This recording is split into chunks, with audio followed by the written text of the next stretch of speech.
देश हमारा पहुंच गया चांद पर, लोगों के विचार रह गए ज़मीन पर। देश हमारा पहुंच गया चांद पर, लोगों के विचार रह गए ज़मीन पर। उठ रहे हैं झंडे जाति धर्म के, तो कहीं उठ रहे सत्ताधारी पक्षों के।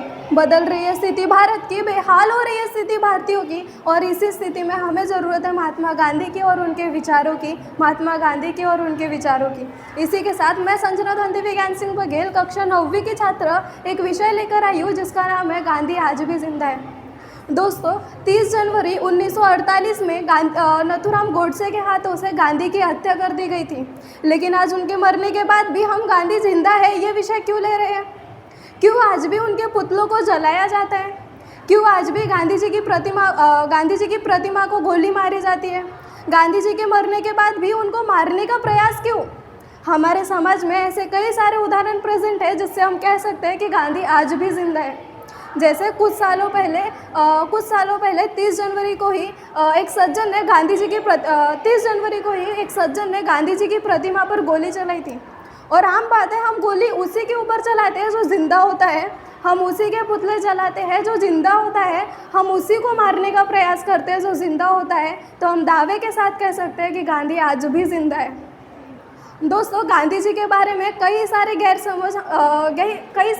गैर समझ हमारे सोसाइटी में फैले हुए हैं। जैसे कि गांधी जी की बकरी काजू बादाम खाती थी, किसी ने कहा और हमने सुन लिया।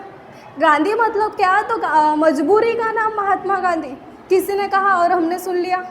और गांधी का तत्व ज्ञान मतलब क्या? दूसरा गांधी मतलब क्या? तो किसी ने एक गाल पे मारा तो दूसरा गाल आगे कर देने का। दरअसल गांधी जी अपनी पूरी ज़िंदगी में अन्याय के विरुद्ध लड़ते रहे। फिर ये लाइन आई कहाँ से कि एक गाल पे मारा तो दूसरा गाल आगे कर देने का? एक हरिजन की सभा में गांधी जी ऐसा बोलते हैं कि हमने आपके ऊपर हज़ारों साल इतने अत्याचार किए, आपको इतना परेशान किया कि यहाँ बैठा अगर कोई भी आदमी आके मुझे एक गाल पे मारेगा तो मैं गुस्सा नहीं करूँगा बल्कि दूसरा गाल आगे कर दूँगा।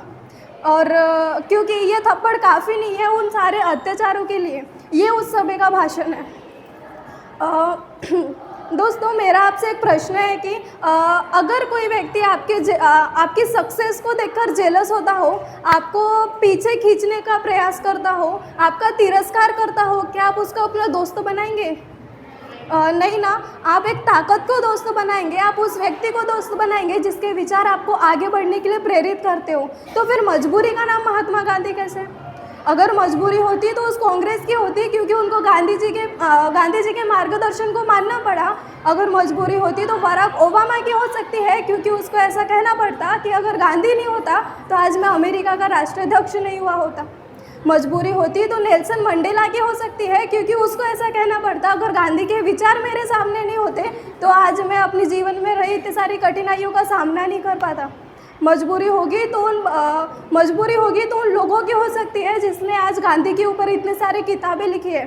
तो इसमें गांधी की मजबूरी कैसे है? अगर मजबूरी होगी तो आज के पंतप्रधान की हो सकती है जिसके मन में गोडसे है लेकिन नाम गांधी का लेना पड़ता है। ये मोदी की मजबूरी हो सकती है, इसमें गांधी की मजबूरी कैसे है?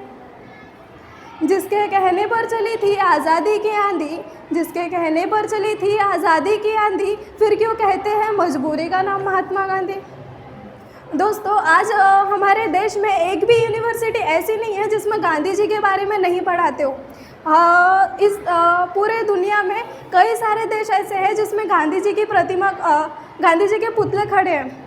जिस गांधी के बारे में विदेश में रहने वाला नेल्सन मंडेला ऐसा कहता है कि अगर गांधी के विचार नहीं होते तो आज मैं अपने जीवन में रही कठिनाइयों का सामना नहीं कर पाता। जिस गांधी के बारे में बराक ओबामा ऐसा कहते हैं कि अगर गांधी नहीं होते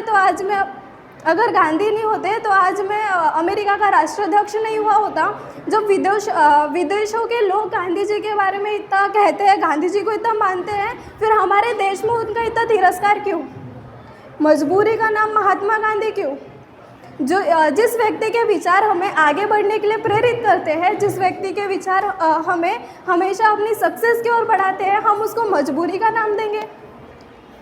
दोस्तों, जाते जाते सिर्फ इतना ही बोलना चाहती हूँ अगर आज हमारी भारत सरकार को या किसी को भी आंदोलन करना हो या स्वच्छता का कार्यक्रम शुरू करना हो तो उनको भी गांधी का नाम लेना पड़ता है।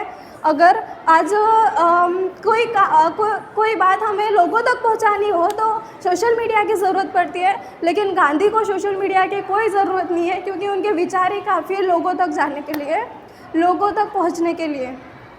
बिना अस्त्र शस्त्र उठाए जंग जीतना हर किसी के बस की बात नहीं है। सीधा साधा वेश था उनका, ना कोई अभिमान। सीधा साधा वेश था उनका, ना कोई अभिमान। खादी की एक धोती पहने बापू की थी शान। खादी की एक धोती पहने बापू की थी शान। Thank you.